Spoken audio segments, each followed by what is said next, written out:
আসসালামু আলাইকুম রহমতুল্লাহ। প্রিয় দর্শক, কেমন আছেন? আশা করি ভালো আছেন। প্রিয় দর্শক, একটি মহা আপডেট আপনাদের সামনে হাজির করেছি। সেটি কি, শনিবার স্কুল ও কলেজে ক্লাস চালুর প্রজ্ঞাপন জারি করেছে।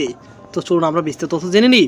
4 মে থেকে স্কুল ও কলেজে শনিবারও ক্লাস চলার সিদ্ধান্ত নেওয়া হয়েছে।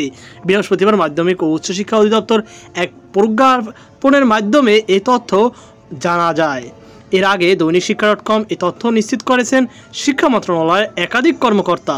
তবে প্রাথমিক ও গণশিক্ষা মন্ত্রণালয়ের জনসংযোগ কর্মকর্তা মাহবুবুর রহমান তুহিন জানান, প্রাথমিক বিদ্যালয় কবে থেকে খোলা বা শনিবার ক্লাস খোলা রাখতে হবে কিনা সে বিষয়ে কোনো নির্দেশনা এখনও পর্যন্ত পাওয়া যায়নি।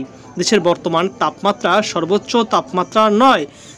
তাছাড়া দেশের সব অঞ্চলের বর্তমান তাপমাত্রাও সমান নয়। বিদায় আগামী রোববার 28 এপ্রিল শিক্ষা প্রতিষ্ঠান খুলে দেওয়ার সব রকম প্রস্তুতি গ্রহণ করা হয়েছে। এ সময় শিক্ষার্থীদের শ্রেণীকক্ষের বাইরের কোনো কার্যক্রম থেকে বিরত রাখতে হবে। পরবর্তী নির্দেশ না দেওয়া পর্যন্ত অ্যাসেম্বলি বন্ধ থাকবে। মন্ত্রণালয় জানায়, 20 এপ্রিল চলমান তাপপ্রবাহে শিশু শিক্ষার্থীদের স্বাস্থ্য ও সুরক্ষা বিবেচনার মাধ্যমে ও উচ্চ মাধ্যমিক শিক্ষা প্রতিষ্ঠানে 7 দিনের ছুটি ঘোষণা করা হয়। এদিকে সারা দেশে চলছে তীব্র তাপপ্রবাহ। এর মধ্যে আরও 3 দিন হিট অ্যালার্টের মেয়াদ ফের বাড়িয়েছে আবহাওয়া অফিস। আবহাওয়া অফিস জানিয়েছে, পুরো এপ্রিল মাস জুড়ে তাপপ্রবাহ কমার কোনো সম্ভাবনা নেই।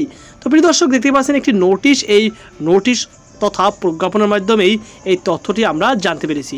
সকল বাতাস থাকুন। আজকে পর্যন্তই। আল্লাহ হাফেজ।